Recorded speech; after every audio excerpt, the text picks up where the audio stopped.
مقتدا تھے. تحریف ہمیشہ انہوں نے کی, تحریف غیر نہیں کرتا, اپنے کرتے ہیں, اندر کے لوگ کرتے ہیں. گھر میں لڑائی اندر کے لوگوں سے ہوتی ہے نا, باہر والا تو گھر میں گھستا ہی نہیں, اس کو کیا پتا کیا ہو رہا ہے ان کے گھر میں. تو میں اب ربیع الاول کے حوالے سے کچھ باتیں آپ کی خدمت میں پیش کروں اور میں ان پہ اپنے جو بھی قرآن و سنت کے دلائل ہیں وہ آپ کے سامنے رکھوں گا. کسی کی سمجھ میں آ جائیں ٹھیک ہے, نہیں آئے تو بھائی قیامت میں وہ خود اللہ کے سامنے جواب دے. آپ کہہ دیتے ہیں اللہ ہمارے پاس ان کے مفتی صاحب کے دلائل تھے, ان کے جوابات تھے, یہ جوابات ہیں, یہ پیش خدمت ہے. اللہ مان لے تو ٹھیک ہے, نہیں مانے تو میرے بھائی یا تو میرے چترول لگیں گے یا آپ کے لگیں گے, دونوں میں سے ایک. یا تو میں غلط بول رہا ہوں یا آپ اگر ان دلائل کو نہیں مان رہے تو آپ غلط. سمجھ میں آ رہی ہے بات؟ تو اپنے مذہبی رہنماؤں کو مت دیکھو ہم جو کہتے ہیں نا کہ قرآن و سنت سمجھو علماء سے, تو آپ کہتے ہیں ایک طرف آپ کہتے ہیں خود نہ سمجھو علماء سے سمجھو, جب لوگ مولویوں کی پیروی کر رہے ہیں علماء کی تو آپ کہہ رہے ہیں خود سمجھو. تو قرآن میں دو قسم کے مسائل ہیں. جو فقہی احکام ہے نا, باریکیوں میں جاؤ گے وہ تو آپ کو علماء سے سیکھنے پڑیں گے نا, لیکن جو بیسک عقائد کی باتیں ہیں جن کا غیر مسلموں سے بھی تعلق ہے, اسلام کی بنیادیں ہیں, یہ چیزیں تو ڈائریکٹ قرآن و حدیث آپ کو بتائیں گے. فقہی احکام میں جب باریکیوں میں آپ جائیں گے تو پھر اس میں علماء کا اختلاف ہوتا ہے, اس میں بہت لمبی لمبی بحثیں ہوتی ہیں. اس میں قرآن نے ہمیں علماء کو فالو کرنے کا حکم دیا ہے. وہ ابھی چونکہ ٹاپک نہیں ہے لہذا میں ان آیتوں کی طرف نہیں آتا. تو قرآن ہی میں کچھ مقامات پر حکم دیا ہے کہ خود نہیں, کس کو فالو کرنا ہے, علماء کو. کچھ آیتیں ایسی ہیں جن میں آپ نے خود سمجھنا ہے, وہ بہت آسان ہے, ان کا مفہوم بہت آسان ہے, وہ علماء پہ نہیں ڈالی گئی ہیں, بلکہ علماء کو ان پہ پرکھا جائے گا کہ یہ اس کے مطابق ہے یا نہیں. اب دیکھو کوئی عالم نماز کا انکار کر دے کہ 5 نہیں اسلام میں 4 نمازیں ہیں, اب آپ نے عالم کو تھوڑی فالو کرنا ہے, بلکہ آپ نے قرآن و سنت کے سانچے میں اس عالم کو ڈھالنا ہے کہ یہ خود اس سانچے میں پورا نہیں اترتا, کیونکہ 5 نمازیں تو امت کا اجماعی عقیدہ ہے. اب میں آپ سے ایک سوال پوچھتا ہوں, مجھے ایک بات بتاؤ میرے, ربیع الاول اگر 12 ربیع الاول عید کا دن ہے تو یہ سیلیبریٹ کرنے کا دن ہوا ہے بھائی؟ بولو نا بھائی. جیسے کہ لوگ کرتے ہیں مبارکبادیں دیتے ہیں. ہم یہ دیکھتے ہیں پہلی دلیل, صحابہ کرام میں ایک موضوع من گھڑت روایت بھی نہیں ملتی کہ 12 ربیع الاول یا نبی کی پیدائش کے دن کو کسی صحابی نے سیلیبریٹ کیا ہو. آپ کہہ سکتے ہیں کہ 14 اگست کو بھی تو ہم سیلیبریٹ کرتے ہیں. یاد رکھو 14 اگست کا مذہب سے براہ راست تعلق بولو نہیں ہے, اس کا مذہب سے تعلق نہیں ہے, جبکہ نبی کا دن منانے کا تعلق کس سے ہے؟ مذہب سے. اس کے لیے مذہب سے ثبوت چاہیے.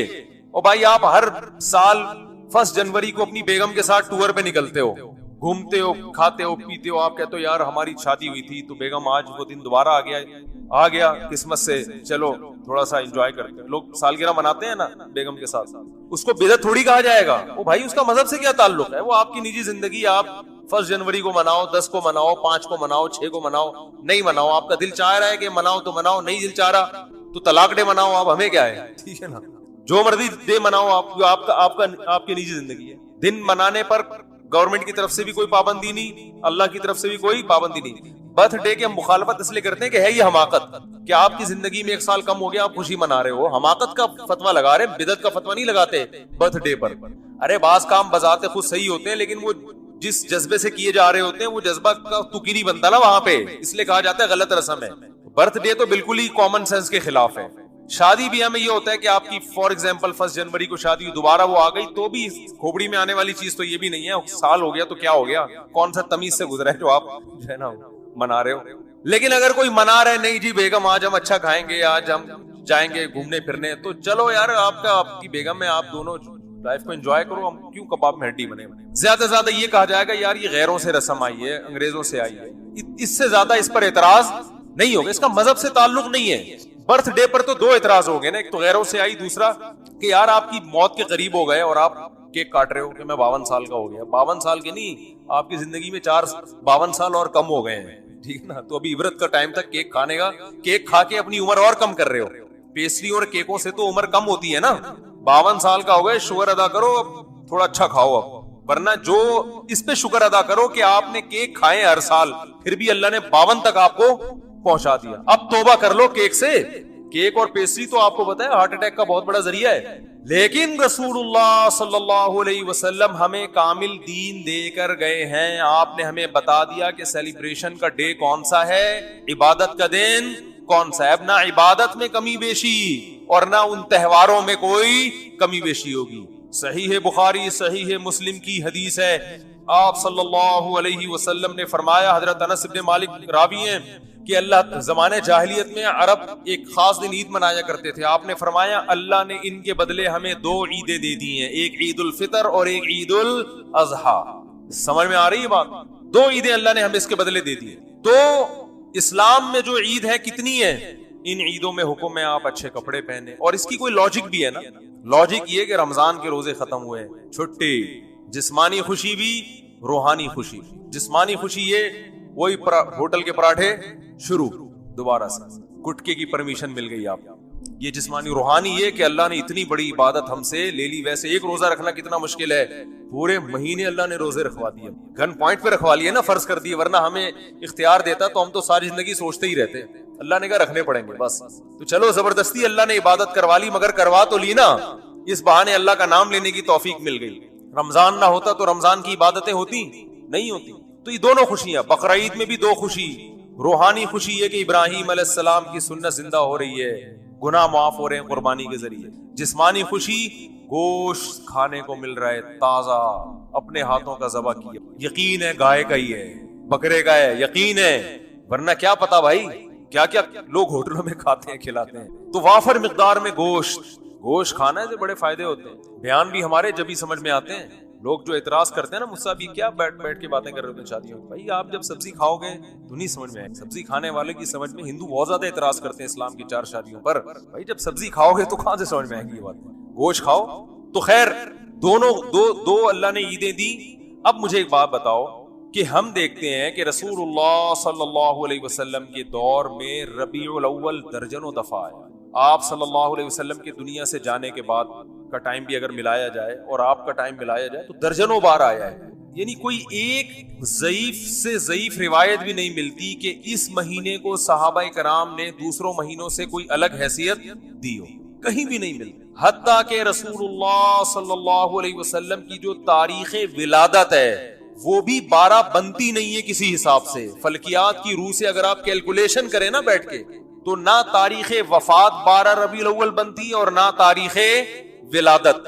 دیکھو اسلامی تہوار جو ہوتے ہیں نا، بلکہ دنیا میں کسی بھی مذہب کے جو تہوار ہوتے ہیں ان کی ڈیٹ میں کسی کا اختلاف نہیں ہوتا، کیونکہ وہ ایسی چیزیں جو تمام اہل مذاہب کو جوڑ دیتی ہے. جیسے ہندو جو ہولی مناتے ہیں، جہاں بھی دنیا میں ہندو پایا جائے گا ایک ہی دن پہ منائے گا وہ ہولی. عیسائی کرسمس مناتے ہیں پوری دنیا کے کس دن؟ 25 کو. تہواروں میں اختلاف کسی مذہب میں نہیں ہوتا. مسلمان عید الفطر مناتے ہیں 1 شوال. کسی بھی مسلک کا مسلمان ہوگا شوال کی پہلی تاریخ. کیا دیوبندی، کیا بریلوی، کیا اہل حدیث، کیا شیعہ، کیا سنی، کیا حتیٰ کہ جو یعنی جن کی صرف اسلام کی طرف اپنی نسبت کرتے ہیں وہ لوگ، چاہے اسلام سے ان کا تعلق ہو نہ ہو، عید تہوار 1 شوال. وہ الگ بات ہے 1 شوال میں فرق آتا ہے کہ ہمارے یہاں 1 شوال ایک دن پہلے تو وہاں ایک دن بعد، لیکن ہے 1 شوال. اور بقرعید 10 ذی الحجہ، ان میں کہیں اختلاف نہیں ہوتا. اگر 12 ربیع الاول تہوار ہے مسلمانوں کا تو اس کی تعیین میں اس قدر اختلاف ہے کہ آپ اگر کتابیں اٹھا کے دیکھو گے صحیح حدیث تو ایک بھی نہیں ملے گی، ایک بھی نہیں ملے گی. حتیٰ کہ احمد رضا خان بریلوی انہوں نے اپنی کتاب میں پورا ایک رسالہ لکھا ہے کہ نبی کی صحیح ولادت کی تاریخ کیا ہے. اس میں 8 ربیع الاول ثابت کیا انہوں نے. وہ کتاب کا حوالہ بھی میں نے دیا تھا. لوگ کہتے ہیں کہ انہوں نے اس سے رجوع کر لیا تھا. فرض کرو رجوع کر لیا تھا، لیکن پہلے پوری تحقیق پر ایک رسالہ لکھا اور رسالہ لکھ کے ثابت کیا کہ کون سی تاریخ ہے 8. یہ میرا کلپ یوٹیوب پہ موجود ہے. پھر اس سے رجوع کر رہے. اس کا مطلب کنفیوژن تو پیدا ہو گئی نا. تہواروں میں ایسی کنفیوژن بولو بھائی نہیں ہوتی. مجھے نہیں پتا رجوع کیا ہے کہ نہیں کیا. میں کہتا ہوں فرض کر لو رجوع کیا ہے. اول تو اتنے تحقیقی رسالے سے رجوع کرنا آسان نہیں ہوتا. ایک رسالہ ہے صرف لکھا ہوا نہیں ہے، پوری تحقیق سے ثابت کی ہے انہوں نے. تو تہواروں میں اختلافات بولو بھائی نہیں ہوتی. اب میں نمبر وار بتاتا ہوں آپ کو جلدی کہ کون کون سے دلائل ہیں جس سے پتا چلتا ہے کہ 12 ربیع الاول کوئی خوشی کا تہوار منانے کا دن نہیں. نمبر وار دلائل. نمبر 1، صحابہ کرام میں ہمیں کوئی ضعیف روایت بھی نہیں ملتی کہ 12 ربیع الاول تو دور کی بات پورے ربیع الاول میں کوئی انہوں نے الگ سے اس مہینے کو اہمیت دی ہو. اسلام میں 4 مہینے محترم ہیں، ان میں ربیع الاول کا نام نہیں آتا. سمجھ میں آ رہی ہے بات؟ اشہر حرم ہے نا 4 مہینے محترم، ان میں ربیع الاول بولو بھائی نہیں. حالانکہ نبی صلی اللہ علیہ وسلم اگر اس مہینے کو الگ سے اہمیت دیتے تو آپ صلی اللہ علیہ وسلم ان 4 محترم مہینوں میں جن میں قتال ناجائز تھا ان میں ربیع الاول کو سب سے پہلے رکھتے آپ. یہ دوسری دلیل مستقل ہو گئی ہے کہ اسلام میں جب 4 مہینوں کو محترم قرار دیا گیا تو اس میں ربیع الاول کا بولو نا نہیں. تو پہلی دلیل نبی صلی اللہ علیہ وسلم نے اپنے دور میں کبھی بھی نہیں منایا, کوئی ایک ضعیف حدیث بھی نہیں ملتی. لوگ کہتے ہیں پیر کا روزہ رکھا ہے, میں اس طرف آ رہا ہوں ابھی. نمبر 2, رسول صحابہ کرام نے خلفائے راشدین کے دور میں کوئی ایک جھنڈی کیا ایک تنکے کا بھی ثبوت نہیں ملتا کہ الگ سے اس مہینے کو کوئی پروٹوکول دیا ہو. نمبر 3, اسلام میں 4 مہینے محترم قرار دیے گئے, ان میں ربیع الاول کا تذکرہ بولو نہیں. نمبر 4 کہ اسلام میں 2 عیدیں تو بڑی ہیں اور ایک عید ہے جمعے کی جو چھوٹی عید کہلاتی ہے. اس کا بھی عید کے ساتھ لک ہے نا, ایک روایت میں اس کو عید قرار دیا گیا ہے اور اس میں عید کے کچھ احکامات بھی ہیں, صرف زبانی کلامی قرار نہیں دیا گیا بلکہ عید کے بولو بھائی کچھ احکامات بھی ہیں. جب کہ مسجد آتے ہیں نا تو جمعے کے دن بھی نہا دو, عید کے دن بھی اجتماع ہوتا ہے, جمعے کے دن بھی اجتماع ہوتا ہے, عید کے دن بھی 2 رکعتیں ہوتی ہیں, جمعے کے دن بھی 2 رکعتیں, عید کے دن بھی خطبہ ہوتا ہے, جمعے کے دن بھی خطبہ ہوتا ہے. یہ ساری مشابہتیں کس کے ساتھ ہیں؟ عید بھی جمہور علماء کے نزدیک صرف شہر میں جائز ہے, عید بقرعید کی نماز گاؤں میں دیہاتوں میں جائز نہیں ہے. جمعہ بھی انہی جمہور علماء کے نزدیک صرف شہر میں جائز ہے, گاؤں دیہاتوں میں جمعہ جائز نہیں ہے. تو سارا لک آ رہا ہے کہ نہیں آ رہا, اور اس کو عید قرار. اور ایک مزید مشابہت کہ نبی صلی اللہ علیہ وسلم نے فرمایا کہ جمعے کے دن کو روزے کے ساتھ خاص مت کرو. جائز ہے روزہ رکھنا لیکن اسپیشل اس کی کوئی فضیلت نہیں ہے, پہلے سے رکھتا آ رہا ہے کوئی کنٹینیو تو ٹھیک ہے. الگ سے یہ کہنا کہ آج جمعے کا دن ہے بڑا دن ہے تو میں روزہ رکھوں گا, یہ ٹھیک نہیں ہے. کیوں؟ عید کے دن روزہ نہیں ہوتا نا, تو اب بڑی عید تو نہیں ہے لہذا روزے کو مکروہ قرار دیا گیا. اب مجھے ایک بات بتاؤ, سب سے پہلے جو قوم آئی وہ یہودی تھے نا, ان کے لیے جو بڑا دن تھا گویا مجازی عید تھا, وہ ہفتے کا دن تھا یا نہیں؟ آج بھی یہودی ہفتہ مناتے ہیں, ان کی مجازی عید کون سی تھی؟ ہفتہ. اس کے بعد آئے عیسائیوں کے لیے کون سا دن ہوا؟ اتوار. اس کے بعد آئے مسلمان, تو کون سا ہونا چاہیے تھا؟ پیر کا دن نبی کی ولادت کا دن بھی ہے, اس بات کے زیادہ لائق تھا کہ یہ بڑا دن بنا دیا جاتا, اور اس بات کے لیے بھی کہ وہ ہفتہ اتوار پھر ہم اس کے بعد پیر. لیکن ریورس گیئر لگا دیا اسلام نے, نا پیر کا دن نہیں بنے گا تمہارے لیے. بہت مشکل ہے بات سمجھانا, بہت ماموں کو سمجھانا, بولو بھائی ماموں بنانا آسان ہے, ماموں کو سمجھانا مشکل. تو اسلام نے پیر کے دن کو پروٹوکول حالانکہ بنتا بھی تھا اور قیاس کا تقاضا بھی تھا کہ وہ ان کا جمعہ ہے, ان کا ہفتہ ہے, ان کا اتوار ہے تو ہمارا پیر ہونا چاہیے, ریورس. ورنہ بدعتیوں کو موقع مل جاتا کہ اسلام میں بڑا دن اس لیے ہے پیر, اس لیے کہ اس میں نبی کی ولادت, وہ سیلیبریٹ کرتے, اس کو مناتے, اور انہی بے اعتدالیوں کا شکار ہوتے جس کے یہود و نصارہ شکار ہوئے ہیں, کیونکہ وہ دیکھ لیا تھا اسلام نے کہ وہ یوم ولادت پہ کیا کرتے ہیں. یہ فلسفہ ختم کر دیا اسلام نے. کتنے دلائل ہو گئے ہیں؟ 3 ہو گئے, 4 ہو گئے, جتنے بھی ہو گئے بعد میں لکھ لینا. اس ہمیں آم کھانے سے مطلب ہے پیڑ گننے سے. بعض لوگ کہتے ہیں رسول اللہ صلی اللہ علیہ وسلم نے بھی اپنا یوم ولادت منایا ہے, اور آپ صلی اللہ علیہ وسلم پیر اور جمعرات کا روزہ رکھتے تھے. کسی نے پوچھا آپ پیر کا روزہ کیوں رکھتے ہیں؟ آپ نے فرمایا میرا یوم ولادت ہے. پہلی بات یہ کہ اس سے تو پیر کا دن منانا ثابت ہوا, 12 ربیع الاول کا روزہ تو پھر بھی ثابت نہیں ہوتا نا. 12 تاریخ کو تو آپ نے کہیں بھی نہیں ملتا, بلکہ اسی حدیث سے اگر آپ دلیل پکڑتے ہیں تو اسی حدیث سے تو ثابت ہوتا ہے کہ پھر پیر کو مناؤ. 12 ربیع الاول کو پھر بھی منانا ثابت نہیں ہوتا, کہیں بھی نہیں ہے کہ 12 تاریخ کو نبی نے روزہ رکھا ہو. دوسری بات کہ پیر کو آپ صلی اللہ علیہ وسلم نے روزہ رکھا تو اس میں آپ نے اس کے تہوار ہونے کی اور نفی کر دی ہے, کیونکہ روزہ اور تہوار جمع نہیں ہوتے. روزہ رکھ کے آپ نے بتا دیا کہ اس دن کو سیلیبریٹ کرنے کا کہ تصور کو میں جڑ سے ختم کر رہا ہوں.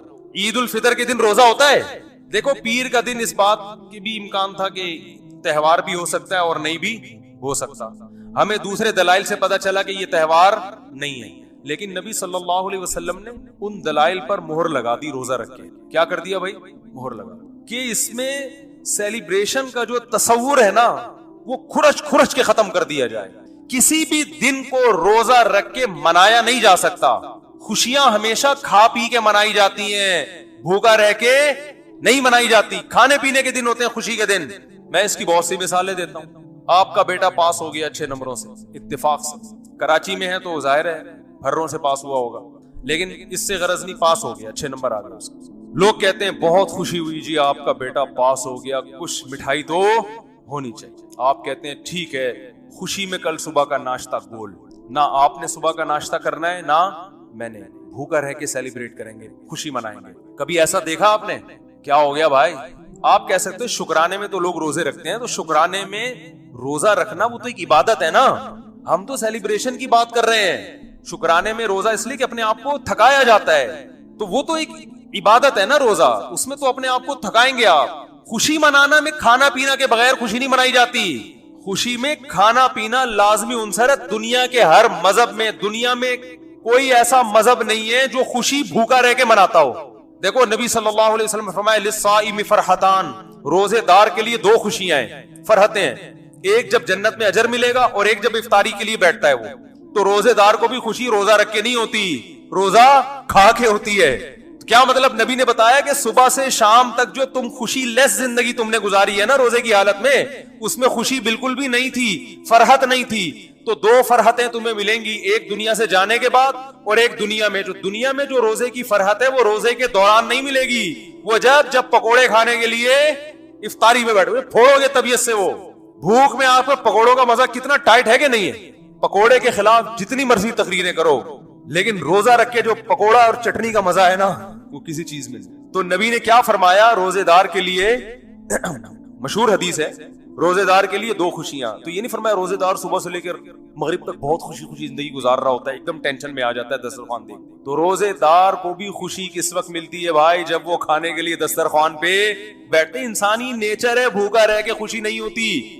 میں جس دن روزہ رکھ کے یہاں بیٹھتا ہوں نا بیان کرنے, تو مجھ سے نہیں ہو رہا ہوتا, عجیب سب پھیکا پھیکا منہ, غصہ آ رہا ہوتا ہے مجھے لگتا ہے کہ پھر میں کہتا ہوں یار جس دن بیان اس دن روزہ نہ رکھے آدمی, اس کا سزا پھر عوام بھگتتی ہے. تو روزے میں ہوتا ہے انسان نہیں, ٹینشن ہوتی ہے تھوڑی سی, اس وہ راحت نہیں ہوتی, نہ چہرے پہ نہ خوشی ہوتی ہے, ٹینشن ہے نا, تبھی تو عبادت ہے. تو آپ کی جناب شادی ہوئی, لوگ کہہ رہے ہیں ماشاءاللہ ماشاءاللہ بھائی مبارک ہو, کچھ تو ہو جائے. تو آپ خوشی میں ولیمہ کھلاتے ہو, کیونکہ نبی نے بھی کیا کیا تھا؟ کھانا کھلایا. روزہ رکھ کے نکاح کو سیلیبریٹ نہیں کیا. آپ نے یہ نہیں کہا کہ آج میرا نکاح ہوا ہے تو میرا بھی کل روزہ اور تمام صحابہ کا کل روزہ, ایسا نہیں. صحابہ عرض کرتے یا رسول اللہ آپ کا نکاح ہوا ہے, روزے تو ہم رکھتے ہیں لیکن یہ تو روزے کا موقع نہیں, تو خوشی کا موقع ہے, اس میں تو کھانا کھلانا ہے. یہاں تک کہ نبی نے سفر میں نکاح کیا تو سفر میں آپ کے پاس ولیمے کے اسباب نہیں تھے, تو آپ نے صحابہ سے فرمایا, رخصتی ہوئی, اگلے دن آپ نے صحابہ سے فرمایا کہ جس کے پاس کوئی کھانے کی اچھی چیز ہے دسترخوان پہ لے آؤ, سب مل کے کھائیں گے. تو اپنے خرچے پہ بھی کھلانا ضروری نہیں ہے ولیمے میں. اگر نہیں ہے بھائی ابھی سفر میں ہے, کوئی بات نہیں یار, تھوڑا سا اللہ گلا ہو جائے گا, آؤ سب بیٹھ کے ایک دسترخوان پہ کھاتے, اس کا اپنا مزہ ہے نا. تو نبی نے ہمیشہ خوشی منائی ہے کھانا کھا کے, روزہ رکھ کے خوشی نہیں دنیا کے کسی مذہب میں نہیں منائی جاتی. تو پیر کے دن آپ صلی اللہ علیہ وسلم نے روزہ رکھ کے اپنے یوم ولادت میں سیلیبریشن کے اور سیلیبریٹ کرنے کے کانسیپٹ کو ہمیشہ کے لیے جڑ سے ختم کر دیا. اب جو نبی کا سچا عاشق ہوگا وہ ربیع الاول کو خوشیاں نہیں منائے, بہت زیادہ کچھ کرے گا تو روزہ رکھ لے گا. ہم تو کہتے ہیں اس کے لیے بھی ثبوت چاہیے, روزہ رکھنے کے لیے بھی, لیکن اگر آپ کوئی قیاس کر کے ادھر ادھر سے نکالتے بھی ہو تو زیادہ سے زیادہ روزہ مل جائے گا. دیکھو خوش ہونا الگ چیز ہے, خوشی منانا الگ چیز ہے. ربیع الاول میں خوش ہونے پر پابندی نہیں ہے. اگر کوئی اس لحاظ سے ربیع الاول کا مہینہ سوچ کے خوش ہوتا ہے کہ اس میں نبی کی ولادت ہوئی تھی, اس کو مناسبت ہے, تو خوش ہونے پر گورنمنٹ کی طرف سے بھی کوئی پابندی نہیں اور اللہ کی طرف سے بھی کوئی پابندی نہیں ہے. خوشی تو کسی بھی بات پہ ہو سکتی ہے نا. ربیع الاول سے محبت بھی ہو سکتی ہے کہ یار اس مہینے میں نبی پیدا ہوئے تو مجھے اس میں محبت ہے, کوئی پابندی نہیں, بلکہ عین نبی سے محبت کا تقاضا ہے.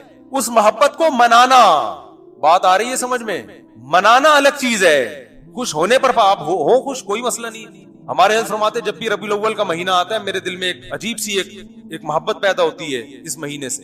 اور علماء کی یہ مزاج ہے یار, نبی سے بھائی نبی کی طرف جو چیز بھی منسوب ہوگی اس سے محبت ہوگی کہ نہیں ہوگی؟ یقیناً ہوگی. ہم جاتے ہیں مدینہ منورہ, رسول اللہ صلی اللہ علیہ وسلم کا حجرہ یہاں تھا مدینہ میں, دیکھ کے خوشی ہوتی ہے نا, ایک محبت کے جذبات ابھرتے ہیں. یار نبی کی نسبت ہے, یہاں حجرہ تھا امی عائشہ کا, یہاں یہ امی عائشہ کا حجرہ, یہ نبی صلی اللہ علیہ وسلم کے بیٹھنے کی جگہ, یہ امامت کی جگہ, دیکھ کے ایک ایمان تازہ ہوتا ہے. لیکن کرنا کچھ نہیں ہے وہاں, کیونکہ کچھ کرنے کے لیے ثبوت کی ضرورت ہے. وہاں کرنا کچھ نہیں ہے, زیارت کر کے خوش ہونا ہے. اللہ سے دعا مانگنی ہے کہ اللہ ہمیں نبی سے اور محبت نصیب فرما. کرنا کچھ نہیں ہے, کرنا جہاں جہاں جو کچھ ہے وہ نبی نے بولو بھائی بتا دیا کہ یہاں یہ کرنا ہے, یہاں یہ کرنا ہے. طواف کی جگہ کہاں ہے, اعتکاف کی جگہ کہاں ہے, صفا مروہ کی سعی کہاں ہوگی, رمی کہاں ہوگی, قربانی کہاں ہوگی, یہ سب چیزیں نبی نے بتا دی ہیں. اب آپ کو کب مینا میں قربانی ہوتی ہے نا, آپ جوش میں آئے کہ یار مجھے تو نبی کے جگہ سے اتنی محبت, جہاں آپ کا حجرہ تھا, میں فرط محبت میں دیوانہ ہو گیا, میں قربانی وہاں کروں گا. نبی کی یاد کوئی کر سکتا ہے؟ سعودی گورنمنٹ پکڑ کے فوراً جیل میں ڈال دے گی. وہ بھائی قربانی نبی نے بھی کہاں کی ہے؟ مینا میں کی ہے. دم بھی مینا میں دینا پڑے گا, حرم میں, حدود حرم میں. تو ہر چیز کی لوکیشن, جگہ جہاں کیا کیا کرنا ہے وہ نبی نے بتا دیا ہمیں. اخپل طریقے سے نہیں چلنے کی اجازت آپ کو. ایک تھوڑی سی دلیل اور رہ گئی, یہ ٹاپک بہت اہم ہے, اس کو مکمل ہونے دیں. یہ تھا اس پہ کہ نبی نے روزہ رکھ کے بتا دیا کہ اس کو سیلیبریٹ کرنے کا کوئی تصور بولو بھائی نہیں. ایک اور دلیل, دلائل تو ایسے بہت ہیں, بس وقت ختم ہو رہا ہے تو ایک آخری دلیل لے کے پتلی گلی سے نکل. اسلام میں جتنے تہوار ہیں وہ دن کی روشنی میں ہیں. راتوں کو بولو بھائی, رات کو تہوار منانا یہ یہود و نصارہ کا کلچر ہے. رات کو اسلام نے تہوار نہیں رکھے. شب برات بھی اسلام میں اسی وجہ سے نہیں ہے. جو 15 شعبان ہے نا, اس کی رات میں عبادت ہے, تہوار نہیں ہے. سمجھ رہے ہو, راتیں عبادت کے لیے, تہواروں کے لیے نہیں ہے, سونے کے لیے اور عبادت کے لیے. عیسائی کرسمس کب مناتے ہیں؟ رات. ہندو دن میں ہولی مناتے ہیں, مگر ان کی جو رسومات کا بہت زیادہ حصہ رات کے وقت بھی ادا ہوتا ہے. رات کو اسلام نے تہوار اس لیے نہیں رکھے کہ رات میں انسان کی توجہ گناہوں کی طرف جانے کا خطرہ زیادہ ہو. اور شاعر اسلام دن کی روشنی میں ادا کیے جاتے ہیں. شاعر اسلام کیونکہ وہ اسلام کی ایک معرفت کا ذریعہ ہے. تو اس زمانے میں تو لوگ راتوں کو سو جایا کرتے تھے نا, جبکہ ربیع الاول دن میں زیادہ منایا جاتا ہے یا رات میں؟ رات, کیونکہ چراغاں کرنا ہے اور چراغاں دن میں ہوتا ہی نہیں. تو اسلام میں جتنے تہوار ہیں کب ہیں؟ دن کی روشنی. تو پتہ چلا اسلام کے تہواروں میں چراغاں ہے ہی نہیں. صحیح ہے نا, کیونکہ دن میں تو لائٹیں نظر نہیں آئیں گی. اب مجبور ہیں رات کو ربیع الاول منانے پر, کیونکہ چراغاں کب ہوتا ہے؟ رات. اور رات کو اسلام میں تہوار, ارے بول لو نا, نہیں ہوتا. اسلامی تہوار دن میں ہوتے ہیں, رات سونے کے لیے اور عبادت کے لیے. چھپ کے اللہ اللہ کرو بیٹھ کے بس گھر میں, پتلی گلی سے نکل لو. تو یہ بھی خود ایک اس بات کی دلیل ہے کہ یہ تہوار جس طریقے سے منایا جا رہا ہے وہ اسلام کے مزاج کے بھی کیا ہے؟ بالکل اپوزٹ ہے, بالکل اگینسٹ ہے. اسلام کا مزاج بھی اس کو قبول نہیں کرتا. تو اللہ کرے یہ باتیں سمجھ میں آ جائیں اور سنت کو فالو کرنا شروع کر دیں. باقی نبی کی یاد میں نعتیں پڑھنا بہت اچھی بات ہے, اس سے کون منع کرتا ہے. سیرت کا جلسہ کرنا بھی جائز ہے. آپ صلی اللہ علیہ وسلم کی سیرت کو بیان کرنے کے لیے 2-4 تمبو لگا دے, جلسہ کر لے, وہی حرج نہیں ہے. کبھی بھی کیا جا سکتا ہے, ربیع الاول میں بھی کیا جا سکتا ہے. سیرت پر بیان کرنے میں بھی کوئی پابندی, بلکہ عین عبادت ہے سیرت پر بیان کرنا. کسی بھی مہینے میں ہو سکتی ہے, ربیع الاول میں بھی ہو سکتی ہے. بات یہ ہو رہی ہے کہ جو کچھ آج کل بدماشیاں ہو رہی ہیں, جو کچھ ہو رہی ہے, ایک شور شرابہ بھونپو لے کے لوگوں کے کا سکون برباد کر دینا. پھر جو جلسوں میں اتنی آوازوں کے ساتھ کان بج رہے ہوتے ہیں لوگوں کے, اور پھر جو روڈ بلاک کیے جاتے ہیں, بڑے بڑے جلوس نکالے جاتے ہیں, یہاں سے جلوس نکل کے یہاں ختم ہوگا. بھائی یہ تو آپ وہی کام کر رہے ہو جو شیعہ حضرات کرتے ہیں. شیعہ کا مسئلہ کہ ان کو کرنے دو بھائی, ان کے ہاں دلائل کچھ اور ہیں, وہ کسی اور چیز کو فوکس کرتے ہیں. ہمارے ہاں اصول کی کتابیں کچھ اور ہیں. تو آپ اپنی کتابوں پہ چلو نا, ان کی کتابوں پہ کیوں چل رہے ہو؟ مفتی رفیع عثمانی صاحب نے فرمایا تھا نا, اپنے مسلک کو چھوڑو نہیں, دوسرے کو چھیڑو. وہ جو کر رہے کرنے دو ان کو, وہ ان پہ سوٹ کرتا ہے. آپ اہل سنت والجماعت ہو, سنت کا مطلب حدیث, جماعت کا مطلب صحابہ. تو یا تو حدیث دکھاؤ یا صحابہ کا عمل دکھاؤ. اہل سنت والجماعت کا مطلب سنت, اور دیکھو قرآن کو تو سب مانتے ہیں نا, کچھ لوگ سنت کو نہیں مانتے اور کچھ سنت کو مانتے ہیں مگر صحابہ کو نہیں مانتے. تو اس لیے یہ لقب اہل حق کو دیا گیا. جو جنتی فرقہ ہوگا وہ اہل سنت والجماعت ہوگا, یعنی وہ حدیث کو بھی مانتا ہے اور صحابہ کی جماعت کو بھی مانتا ہے. تو یا تو بھائی کوئی صحیح حدیث دکھاؤ, یا صحابہ کا عمل دکھاؤ, یا فقہا سے دکھا دو جو قرآن و سنت ہی بیان کرتے ہیں. امام حنیفہ نے کہیں فرمایا, امام شافعی نے کہیں فرمایا, امام مالک نے کہیں فرمایا, امام احمد بن حنبل نے فرمایا, کسی نے بھی نہیں فرمایا. تو پھر جن لوگوں کی طرف آپ نسبت کرو, انہوں نے فرمایا, انہوں نے بھی فرمایا نہیں ہوتا.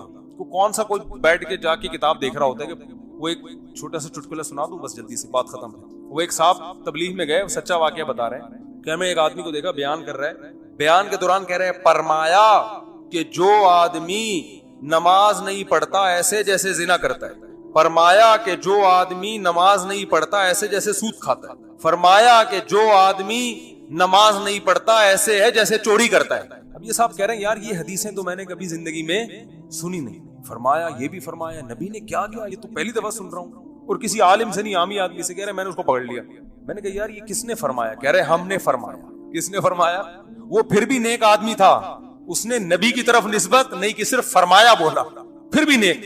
ہمارے ہاں تو بزرگوں کی طرف جھوٹی نسبت, حدیث کی طرف جھوٹی نسبت. تو وہی حال ہے میرے بھائی, یہ ایک جھوٹ کا پلندہ ہے جو ہول سیل کے حساب سے. ایک اور دلیل ذہن میں آئی ہے بیٹھے بیٹھے کہ جو بھی مسلمانوں کی کسی بھی قوم کے تہوار ہوتے ہیں نا, ان میں ایک بہت بڑی دلیل یہ ہوتی ہے کہ پوری قوم مناتی ہے. وہ کیا کرتی ہے؟ پوری قوم مناتی ہے. جیسے 25 دسمبر کو چاہے کتنا بھی لبرل عیسائی ہوگا نا, وہ بھی چھٹی لے کے چلا جائے گا, وہ بھی کچھ نہ کچھ منائے گا, چاہے وہ مذہب کو بالکل نہیں مانتا. جیسے ہمارے ہاں عید الفطر میں چاہے مذہب کو نہیں بھی ماننے والے پھر بھی عید کو منا ہی لیتے ہیں نا. دیکھو فنکار اداکار کتنا عید مناتے ہیں, حالانکہ مذہب میں عام طور پہ یہ پیچھے ہوتے ہیں. تو سب کسی نہ کسی درجے میں عید منا لیتے ہیں. یار انگلی کٹا کے شہیدوں میں نام لکھوا لو, یہ تو آج ہمارا مشترکہ تہوار ہے, بقرعید بھی عید بھی.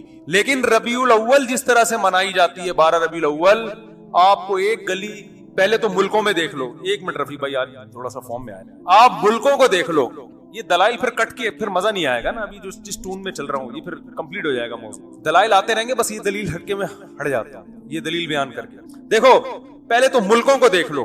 سعودی عرب میں جہاں سے اسلام شروع ہوا وہاں نہیں منائی جاتی, پورے ملک میں پتہ ہی نہیں کسی کو. دبئی میں بھی اب صرف چھٹی کی گئی ہے, ورنہ 1400 سال سے کوئی چھٹی وٹی نہیں ہوتی تھی. اب جا کے گورنمنٹ نے سنا ہے کوئی 12 ربیع کو چھٹی کا قانون پاس کیا. تو ظاہر ہے جو 1400 سال سے چلا رہا تھا وہ صحیح تھا نا, اب تھوڑی صحیح ہوگا.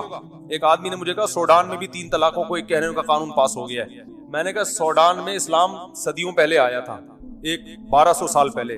1200 سال سے تو 3 تھیں, اب جا کے کیا ہو رہی ہیں ایک. یا تو وہ صحیح تھا یا یہ صحیح ہے. تو اب تو ہو رہے چینجنگ, جو صدیوں سے آ رہی ہے وہ اصل ہے نا اسلام. تو آپ دیکھ لو کہ بڑے بڑے اسلامی کنٹری, میں ملیشیا میں 12 ربیع الاول کو رہا ہوں, کوئی ایک جھنڈا بھی مجھے نظر نہیں آیا, کہیں بھی نہیں, نہ کوئی چھٹی, کچھ بھی نہیں ملیشیا میں. اب شاید کر دی ہو تو ایک الگ بات ہے. اور بھی دنیا کے بہت سے ملکوں میں ہمارا جانا ہوا 12 ربیع الاول کو پتہ ہی نہیں. اسلامی کنٹریز, ترکی میں نہیں پتہ چلتا. اچھا پھر جن ملکوں میں ہو رہا ہے وہ زیادہ تر یہ ہیں پاکستان, بنگلہ دیش اور انڈیا. ان میں بھرپور طریقے سے 12 ربیع الاول منائی جاتی ہے. تو ان میں بھی ہر جگہ نہیں ہے. کے پی کے میں نہیں زیادہ تر پتہ چلتا, پشاور میں 12 ربیع الاول کے زیادہ پتہ نہیں چلے گا, کیونکہ 1200 سال پہلے جو اسلام آیا اس میں 12 ربیع الاول نہیں تھی, تو وہ نہیں مناتے اب تک. کہیں کہیں چیدہ وہ ایک آدھ نظر آ جائے گا کہ جھنڈا لگا ہوا ہے, نہیں منائی جائے. پھر بہت سے شہروں میں پتہ ہی نہیں چلتا. کوئٹہ میں نہیں ہے, بہت کم ہے, نہ ہونے کے برابر. یہ ہے کراچی میں, بلکہ سب سے زیادہ لاہور میں, کراچی میں. پھر جن شہروں میں ہے ان میں بھی پورے شہر میں نہیں ہے. کھارا در میں بھرپور طریقے سے ڈیفنس میں نہیں ہے. سمجھ میں آ رہی ہے بات؟ کھارا در میں آپ کو لگے گا ایک بالکل ایک نیا دن ہے آج, ڈیفنس جاؤ گے تو کچھ بھی نہیں, حالانکہ وہ بھی مسلمان ہے بھائی. گلشن اقبال میں نہیں ہے. پھر جن علاقوں میں جیسے کھارا در میں یا ناظم آباد میں کہیں منائی جا رہی ہے تو بھی پورے ناظم آباد میں نہیں ہے. ایک گلی جھنڈوں سے بھری ہوئی ہوگی, دوسری گلی میں ایک جھنڈا بھی نہیں لگا ہوا. ہماری گلی میں نہیں ہوتا, ایک گھر میں ہوگا دوسرے گھر میں نہیں ہے. پھر جس گلی میں جھنڈے لگے ہوئے اس میں بھی پوری گلی میں نہیں ہے. کچھ گھروں میں جھنڈے لگے ہوئے ہیں, کچھ گھر ویسے ہی سوکھے سوکھے, ٹھیک ہے, وہ نارمل لائف کے مطابق نہیں گزار رہے ہیں.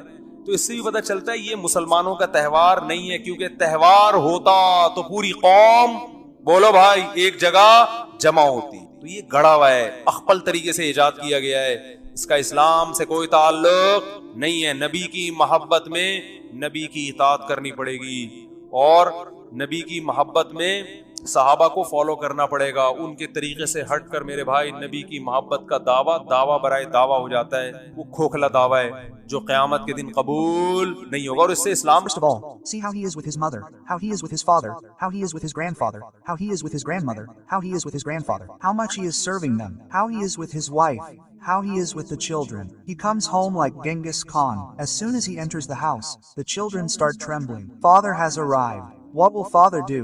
What do the children do when they come home? When the father arrives, and instead of being happy, the children are upset, this is a sign of a failed father. What is this father? This failed father. This house is like a police station, where as soon as the show arrives, all the subordinates immediately start getting upset. When the show arrives, everyone runs to wherever there are thieves. Isn't that right? Yes. The morals of the Prophet, peace be upon him. The Quran says that you have the best morals. By best, does you mean you are naturally the best. Therefore, you get angry when you should, and only as much as you should. You don't get angry where you shouldn't. Where you should get angry, you are commanded to tolerate. You get angry there, but you tolerate it. So, all these things are based on how we deal with people. We have to learn this from the life of Muhammad, peace be upon him. We ourselves are taking these things from the whites, and we are suffering here as well. University professors, those professors who oppose our religion, are teaching us good morals. So what is happening? It's getting worse. Do you understand or not? We learn morals from films, how the hero speaks politely to the heroine. He's ready to give his life for her.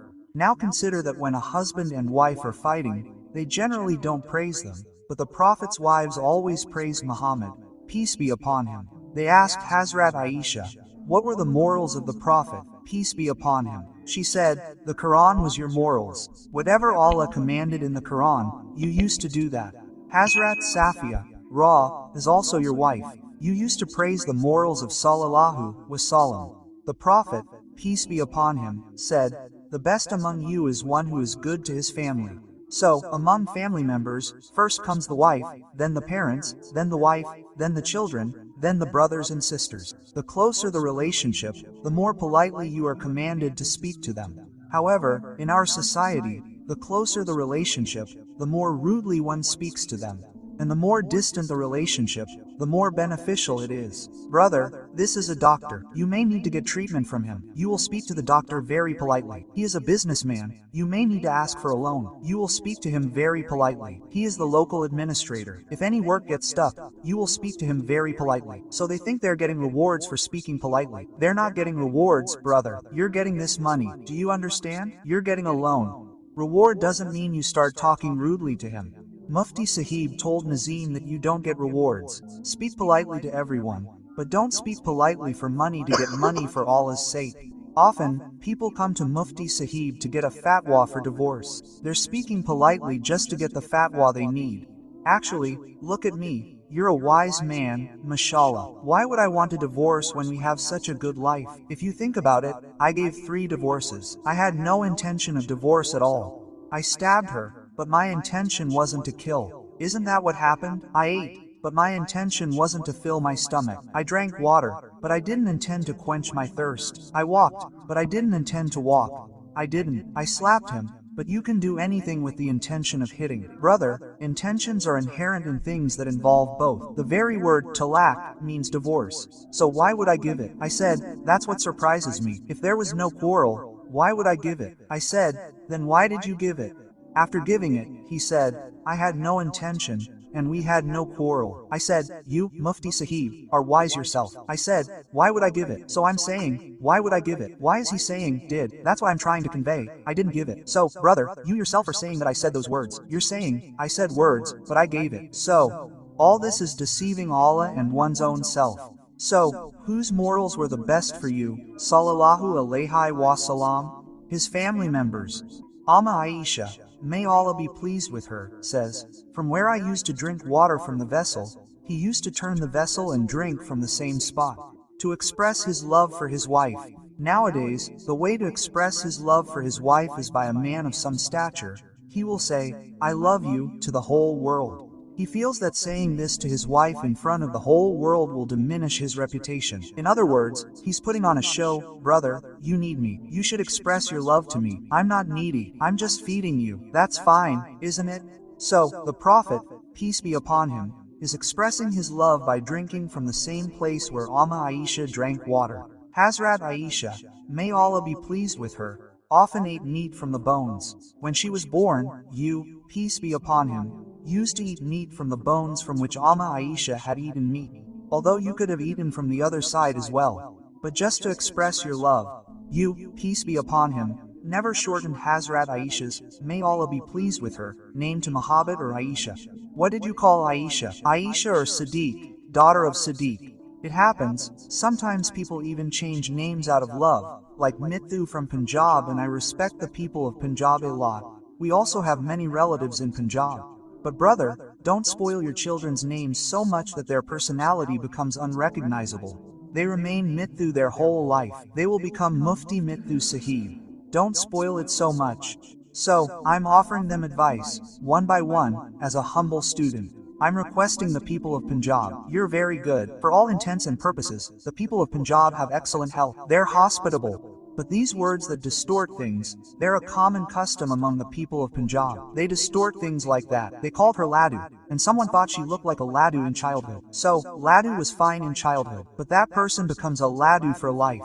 Now that he's even a professor, he's a Laddu.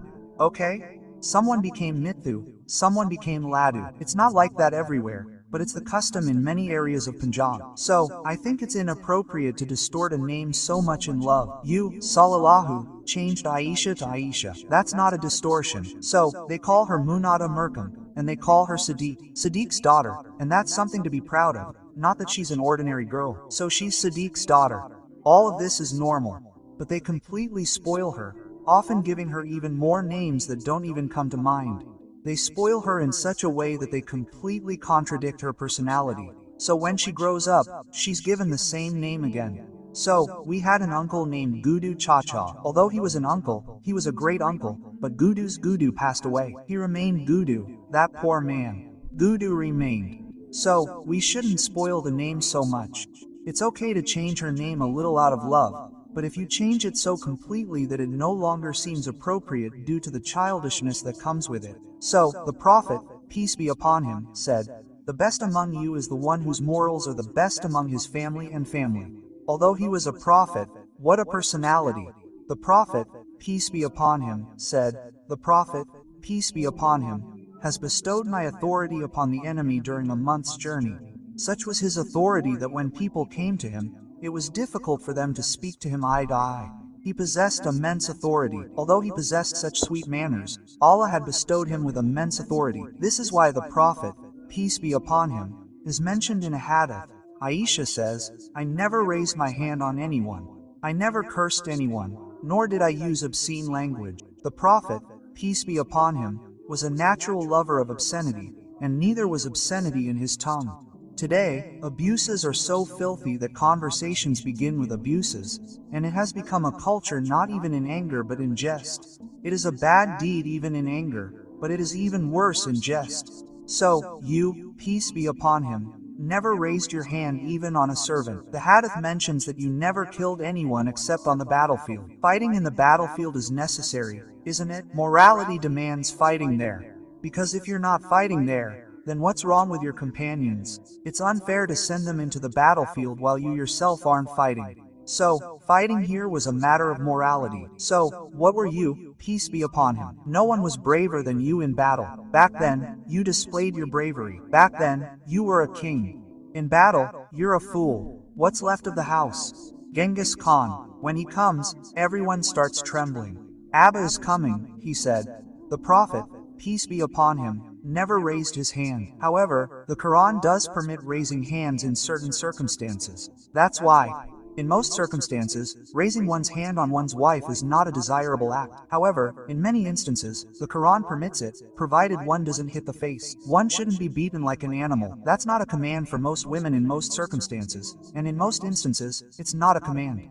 The Quran encourages it for two reasons. Not every woman is like the Ummatul Mu'minin. Many are quite mischievous, and not every man has the authority that the Prophet, peace be upon him, had. There's no authority at all. And when there is authority, the wife trembles at the sound of that one voice. She'll say, "Brother, my husband asked me to make tea." He'll say, "I have to make it." His voice is such, his explanation is such. So, sometimes, the poor man has no authority. Now, when the wife is earning money, the husband will feel authority.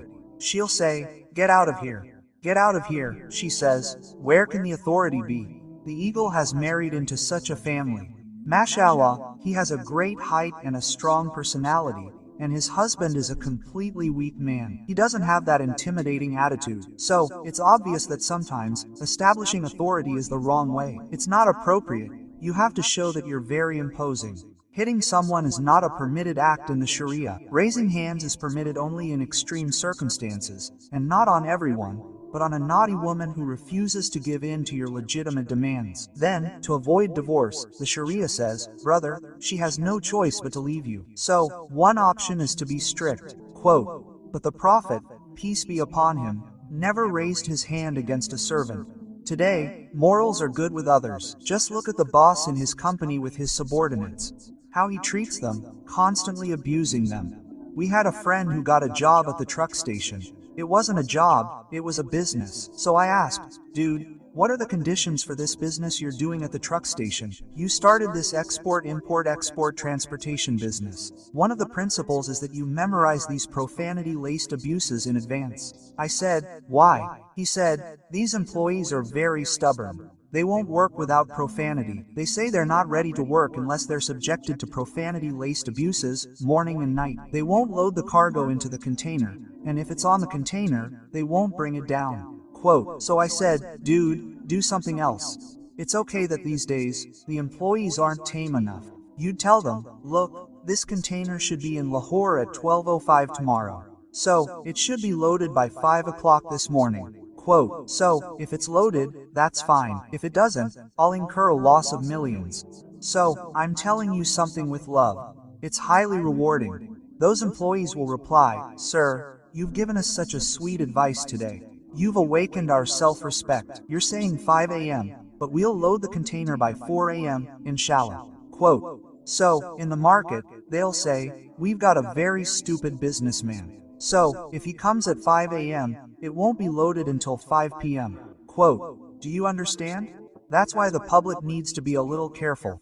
The true morals are those of the Prophet, peace be upon him. Not all of them are arrogant. If you find a good employee, you're smothering him too. So, the bottom line is, who should we talk to? With courtesy. But if someone isn't coming under control, then Sharia still has other ways. Make a law that doesn't require me to waste my time. If someone is late, you should assign someone to mark their attendance. The more late you are after 5 o'clock, the more your salary will be deducted. This means that instead of wasting your time, you should carefully consider and devise other ways. Are you getting the point? Your tongue should be top-notch. Sallallahu alayhi wa salam, peace be upon him, had good manners with his family. And when Hazrat Safiya, may Allah be pleased with her, once had to ride a camel, she found it difficult. Sallallahu alayhi wa salam, peace be upon him, kept his blessed feet. Consider Hazrat Safiya as a stepping stone. On one side is the Prophet, peace be upon him. He is the ruler of the entire universe. What a lofty position. But how normal are you living at home? How are you living like normal people? Amma Aisha says, when you came home, you lived like normal people. You helped with household chores, and once you even ran a race with Amma Aisha. I think there's a shortage of jackets in the market these days. You ran a race. You were returning from a war, from a journey. So you told your companions to be mindful of purdah. Your wife, without purdah, is running among men. This is against the dignity of her husband. There's no need to be so broad-minded. So you sent Saba ahead. No one was going to see, so you told her to run. Amma Aisha, may Allah be pleased with her, says, I was young. I was light-built. I ran ahead in the race. She won. So the Prophet, peace be upon him, remembered this sentence. After many years had passed, he was returning from a journey from another place, when his mother Aisha said, what had happened to my body? It had become heavy. As age increases, the body becomes heavy. So he said, run a race. She said that the Prophet, peace be upon him, won that race, and he said, even a sesame seed is worthless. This is the answer to the first race. Isn't this correct? What nonsense is this, brother? You could say that Amma Aisha was very young. That's why he loved her so much. So the other Ajwaz was much older. So brother, try seeing her with an older woman. Hazrat Khadija, may Allah be pleased with her, was 15 years older than you. How much older was she? 15 years, and she had been widowed twice. When you married her, you were 25 years old. You loved her so much that your mother Aisha says that I do not feel such pride for any wife as I felt for Hazrat Khadija. He loved her with such love that I felt that if I had any real lover, it was Khadija. A woman feels pride, brother, if you praise her in front of her, then a woman who is proud wants that her husband should love her the most. So she says that one day I said to the Prophet, peace be upon him, O Messenger of Allah, You miss that old woman with red jaws so much. Allah has given you better women than her. You, peace be upon him, became very proud. How? That is, why did the old woman with the red jaws say this to her? Then the Prophet, peace be upon him, started praising his mother Khadijah, saying, when my people denied me, Hazrat Khadijah stood by me. A wife often abandons you in times when people leave you alone. But she stood by me. Who is the first to believe? Hazrat Khadijah, because she knew your character the most. She is the first to believe, and you are consoling Sallallahu Wasallam. And the Quran says about you Sallallahu Wasallam, O Prophet of your father's revelation, you were poor and destitute. You had no money. Allah gave you money. He gave you wealth. He multiplied it. How did he do that? Hazrat Khadijah, may Allah be pleased with her, gave you money to invest in business. So the Prophet, peace be upon him, saw this, believing that after marrying her, Allah had blessed him. After Hazrat Khadijah's death, when he, peace be upon him, was not able to cook any good food, he would send it to Hazrat Khadijah's friends. So, this is a remarkable thing. What good morals they have. Today, they are among those people you say have very good morals, very well mannered, but all that is just some random manners. What is the real issue? You will get everything except good manners. Many women also listen to this statement of mine. They say, what good morals Mufti Sahib must have had.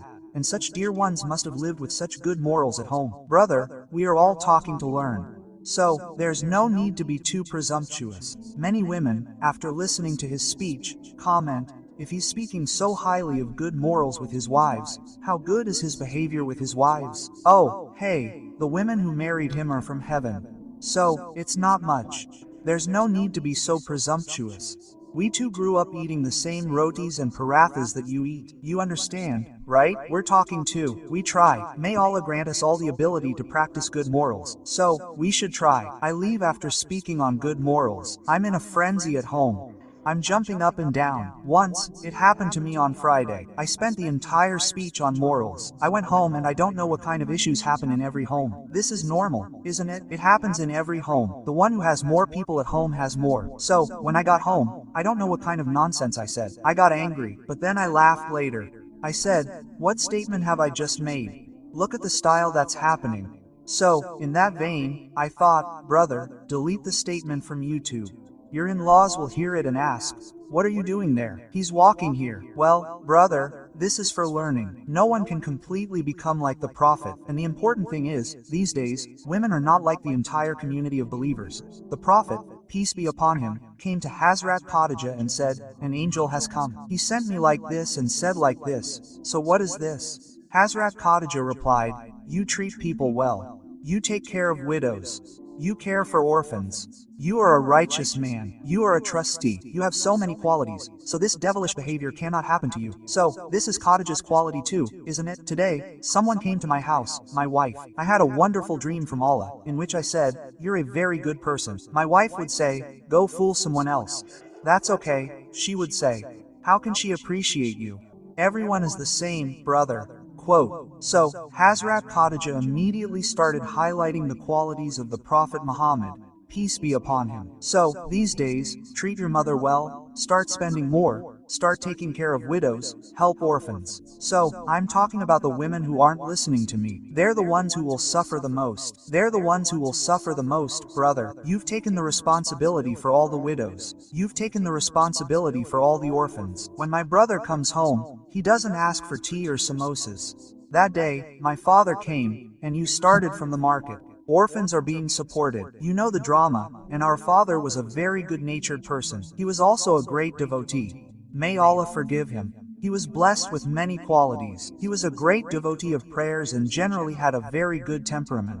That's why we were happy when he came home, and we saw many people. The children were upset when their father came home. We were always happy when our father came home. He would often tell a joke, one I've heard many times, about women nowadays not respecting their husbands. So she would bow down and greet an old man with all the respect. You've reached a great height, and the wife would say you're a fraud. So that old man would tell her a story. I've heard it many times. He performed a miracle. He seemed to fly through the air, not change his base. So the woman looked at him and said, what kind of old man is this? He's flying through the air. Quote, so when this old man came home, he said, look, there's an old man who's flying through the air, and there's you have nothing but words. He was overjoyed that his wife had finally convinced him of his greatness. He said, it was me. She said, well, you were flying a little crookedly.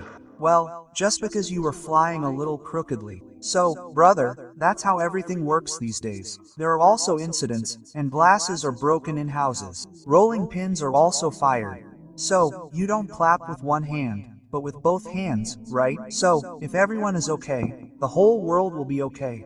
Just one person's okay isn't okay. Still, brother, do as much as you can. So, whenever you go home, you help the family with chores. Quote, how it was with Hazrat Khadija. Also, see that the Prophet, peace be upon him, went on a journey before, and ran, and again too. This also shows that he used to take his wives along on his journey. So if Allah has blessed someone financially and there is no scope for it, then it is a different matter. So the family members should also take their wives along on the journey.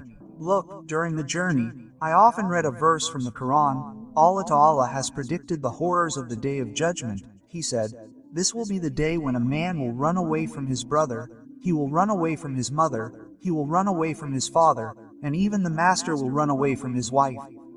So now Allah has described the name of every relationship. He did not call the relationship of wife as wife. Brother is called akh in Arabic. So Allah said that a man will run away from his brother. So, brother is called brother, father is called father. He will run away from his mother and father.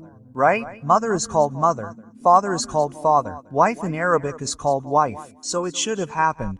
He will run away from his wife as well. No, sahib means one who lives with him.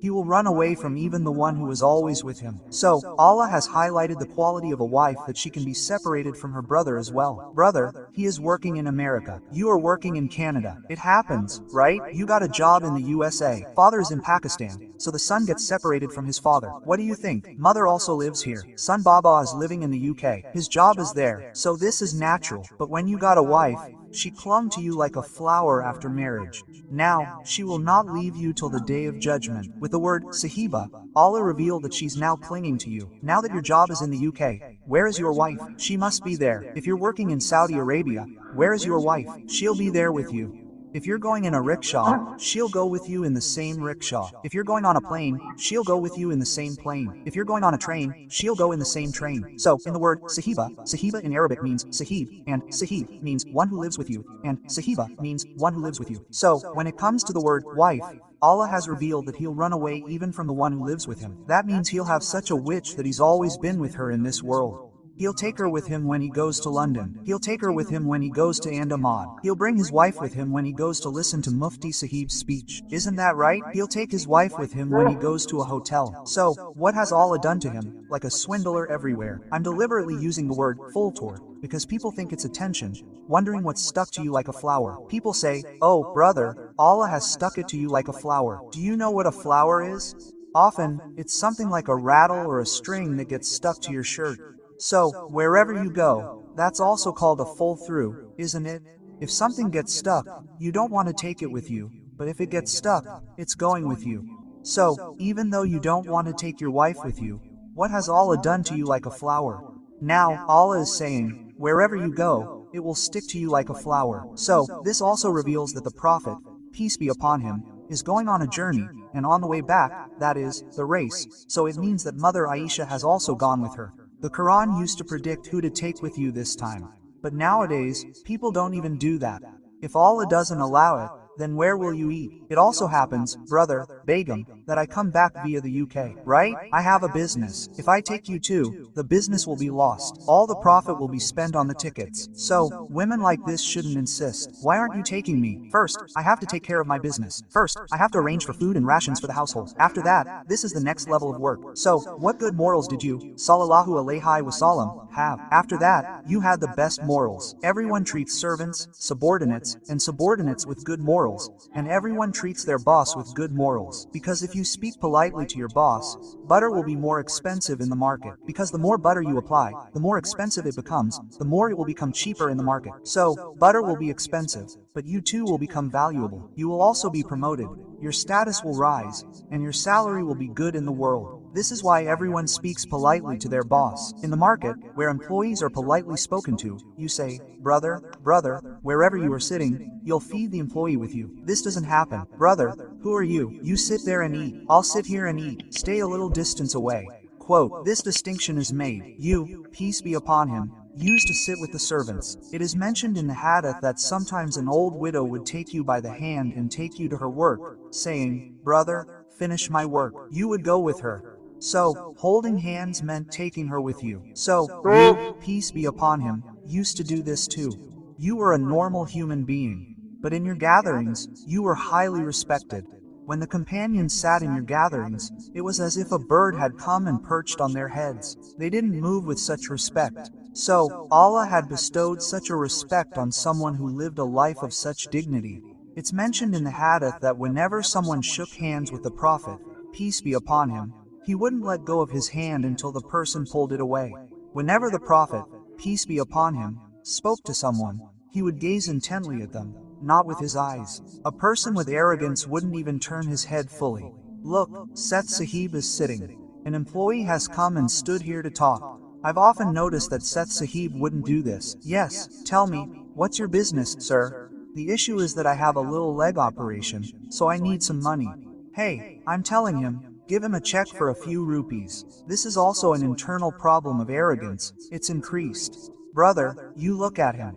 Brother, what's the matter? Yes, please, I need a leg operation. Okay, so why do you just look at him?